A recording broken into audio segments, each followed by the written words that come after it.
Good morning, friends. It's Heather at Bush Poppy Farm. I hope you are doing well.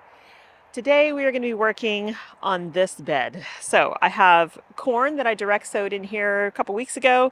It is doing great. I've had this bed covered with netting to keep the rats out the whole time. And so that's why there's still corn here. There's also a watermelon in here and some sweet potatoes on the other side over there. So what we are going to do today is surround this whole thing. That's why these T-posts are here in 1/4 inch hardware cloth, 4 feet high. I know it seems insane and very aggressive, but I want corn this year, and they ate all 20 plants that I had out earlier. So I direct sowed more. I have it in here. I want it to grow, and we still have time in the season. So the first thing I need to do, I've uncovered it already and I put the T-posts in the corners, but I need to cut back all of these plants here so that we have room to roll out this hardware cloth.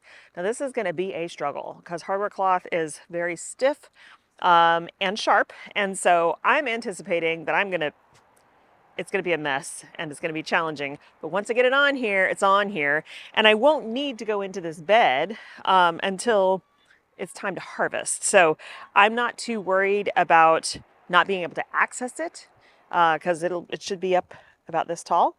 And yes, they can climb over if they want to, but I don't think they will. They might, but I don't think they will. And I'm going to use the netting that is still here. I'm just kind of drying it out and drape that over the top so that it's just one more potential barrier for them. And they'll go to easier pickings like my tomatoes that they're decimating. So I'm going to go ahead and get this all cut back. I'm actually going to put different shoes on so I don't slip and slide around in here because we are on a bit of a slope. And then we will get this hardware cloth rolled out.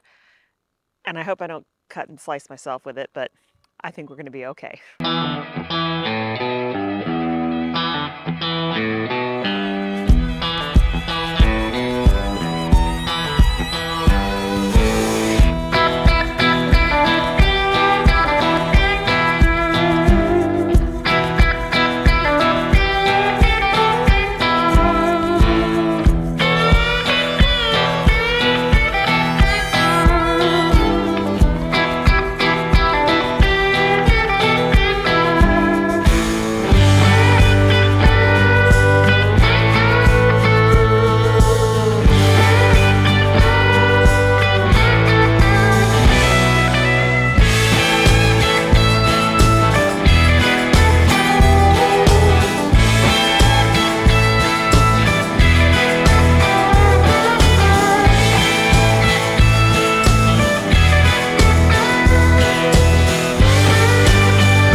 here you have it. That was way harder than I thought it was going to be. I should have had a second person to help me with that. It's just when you have a 10-foot roll of this stuff, it is so tightly wound. It's actually easier to work with the bigger, heavier rolls because they have more openness to them. But finally got the 2 rolls rolled out. These are 10-foot rolls, and this bed is 4x4, so I needed 16 feet. So there's 2 rolls here. I didn't bother to cut them because I'll use them for other things in the future. So I got it rigged up. I tried first putting the T-post inside the garden bed, and that was foolish because the tension of the wire pulled it in, and then there was a big gaping hole where rats could just kind of crawl right under. So we are on the outside. All the T-posts are driven into the ground outside the bed. They use the bed for more structural support and gives more support to the wire. And then I stapled the hardware cloth to the wooden bed with heavy-duty staples. Now I'll continue to check on it, but it is flush with the ground in most places around here, and also stapled to the box. So could they get in? Sure, but it's going to take a whole lot of work, and I don't think they're going to do that, but we'll see. It is definitely better than leaving it out just exposed. So put this netting over the top. If they do climb up, they'll fall right through and kind of be stuck in there. So we'll see what happens with that. But the netting is also in a way for the birds, because the birds do like to pick at the green leaves of the corn. And I have watermelon in there too, so and sweet potatoes. So I want to make sure that I give them every chance, because this is kind of the last summer bed that hasn't been completely destroyed. So we'll see. I've never gone to this kind of length to keep rodents out of my garden beds, but it's a new era, and so we'll see. If this doesn't work, then I don't know what else to do, because there's nothing that I can think of that will prevent them if they really want to get in. Okay, so I'm wiped. That was a very hot and challenging task. I didn't think it was going to be that hard. Anyway, what's left on the menu today is seed starting for the fall garden. Now, I know I have spoken many times about how I can't grow anything in here in the wintertime, and that is true. So what I'm starting today is going to be stuff that we harvest like in November, so before the cold really sets in and it gets too shady here. Now in the spring, I hope, we are going to have a bunch of these willow trees cut back so that the sun can get in here. So like right now, it is 11:15 in the morning, and this garden is still in the shade. And I can see the sun. It's right behind the willows. So we just need to cut them way back. Obviously keep the trees, but cut them down probably 20 feet. These trees, I'm thinking, are about 70 feet tall. They're very, very big. So taking a bit off the top and some of the side branches is not going to hurt them, and it will help my garden. So that's the plan for the spring. I don't think we can swing getting them out here. It's very expensive. It's like almost $1,000 a tree, especially when they're that big. And there's no level ground under there, so they have to park on the driveway and use a cherry picker, and it's a lot. It's a lot. It's a more dangerous job than some tree trimmings. So we're going to wait on that. In the meantime, we are going to start some seeds. So let's go out to the greenhouse. I'm going to get a drink first. It's not hot. It's beautiful right now. It's probably 64 degrees. And there's a light breeze. It's gorgeous, but I'm hot and sweaty from this work. Thank goodness I did it in the shade. We'll go out to the greenhouse and I'll show you what we're going to start. It's not a lot, but every week from here on out, we'll be starting more seeds, either for here in the garden or the flower farm. Okay, I'll meet you in the greenhouse.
So it's the next day. I ran out of time yesterday. I came in and got a drink, and Mike and I decided that we needed to leave earlier than we thought for going to see this concert in the city.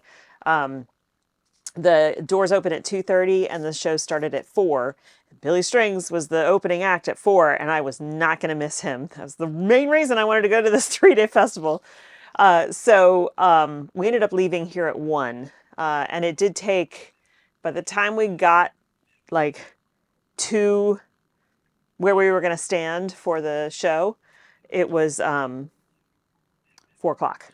So it took 3 hours to drive there, to find parking, to get, most of the time, we got pretty lucky finding parking actually, but most of the time it was in Golden Gate Park. So most of the time it was walking and standing in lines to get, bag check and wristbands and drinks and food and all that kind of stuff. And so, but the event is being run amazingly. It's in the polo fields at Golden Gate Park. There are probably 400 porta potties there. Like, I know that sounds crazy, but there are tens of thousands of people coming to this festival because it is for the Grateful Dead, and it's Dead and Co. So obviously there's a lot of members who are not with us anymore. But, they started here in San Francisco, and it was just Jerry Garcia's birthday last week. And so for Dead fans, which I am not one, not that I dislike them, I'm just not a Dead fan.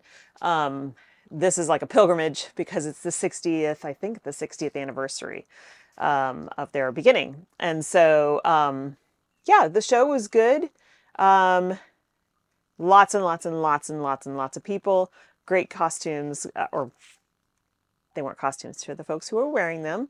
Wonderful outfits, very sweet people. I met lots of people from all over the country, which was really fun. But the highlight was, for me, was seeing Billy Strings. And he came back on stage at the end of the Dead second set to do Wharf Rat with them, and it was amazing. So yeah, really great show. We have 2 more nights of this. Both of us are tired because traffic getting out of the city last night was pretty horrendous. So it took over an hour and a half to get home. When normally coming home from the city on a Friday night is fast and like maybe takes 40 minutes max. But because there were so many people. So we have 2 more nights. And so I have a limited time today to get these seeds started, get this video edited and up for you guys. So what are we doing? Not starting a ton of seeds. This is for the vegetable garden out front. We are starting red acre cabbage. See if I can get the camera to focus. There we go. I really like this one. I've had so success with it, and it's not because of how it's growing. It is sometimes with the light, sometimes when I've planted it. So I'm starting it earlier this year to see if I can get it to head up for me before the frost sets in. It should. It's 75 to 100 days, and our first frost is usually mid to late November, so we should be okay. And then this is Copenhagen market cabbage. Also another great one. This one is 65 to 80 days, so that one will be faster. Then we're starting another broccoli. We've already direct sown some broccoli. It's Solstice broccoli from Hudson Valley Seeds. We've direct sown that out there, but this I'm starting in 6 packs. This is, I cannot get the camera to focus. I'm sorry, you guys. This is Waltham 29. And this one I have grown before. Haven't gotten huge heads off of it, but that's okay. I actually kind of really like the baby heads. This will give you a big head if it's grown properly. It's just user error on my part. And then for like the 7th year running, I'm starting more Brussels sprouts and hoping, this is Long Island improved, hoping that I can actually get a harvest. It just gets usually eaten by rats or overrun by aphids. And usually that's like in the colder part of the year when that happens, and the ladybugs aren't there to take care of it. So even though I treat it for aphids with like neem oil and stuff, it just usually takes out the plant before it can put on anything. So let's see. Now this one, Georgia Southern Collards, this one's easy to grow. Not much really wants to eat this. It's a lot like the mustard, which I'll be starting next week. So I have good luck with collards, and that's good because we enjoy collards. So I've got, you saw me sifting soil. That is because I do not have any seed starting soil and I was too lazy to go out and buy it because I feel under time constraints. So what I did was I sifted just regular potting soil and got out all the woody chunks and like the big pieces of perlite so that the seeds have really good seed to soil contact. Now, it's kind of funny because I was thinking today, I direct sow stuff in the garden. That comes up just fine. And that's in chunky, raised bed mix. So, but since they're going to be here in the greenhouse, I'm going to have to cover them every night because we still can't get rid of this rat that's in here.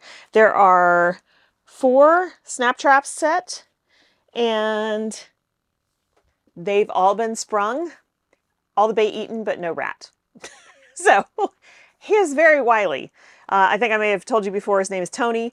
I was filming him and it sounds stupid, but enjoying watching his antics in here. But he ate through the cord of the camera. So that's that. Anyway, I'm going to get these seeds sown. I've already got the 6 packs filled with moistened potting soil. I've got my tags made. This will be an easy process.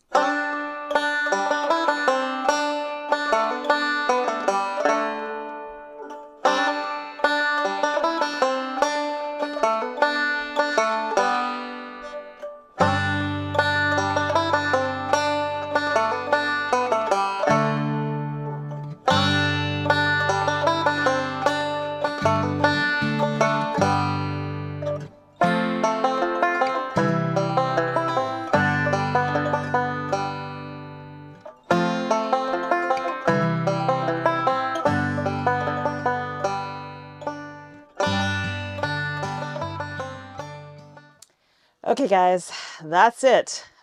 Seeds are sown. They are sitting on a seedling heat mat, which they kind of don't really need. They're going to be okay.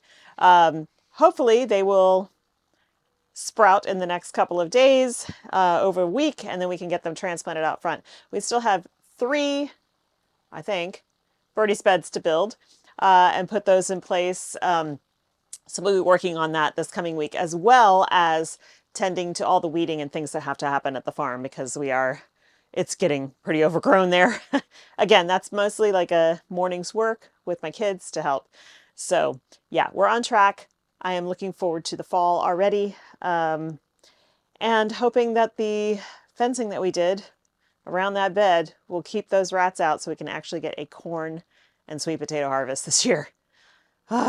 So, and I'm also not the only one. I chatted with a bunch of local friends and they're all struggling with rats as well, really badly.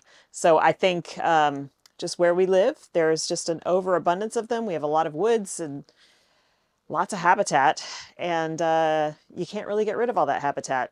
I mean, that's just the way it works. So we have to find a way to live with them, but keep them at bay. Thanks so much for hanging out, you guys. I hope you have a wonderful time in your garden, and I will see you in the next one. Bye.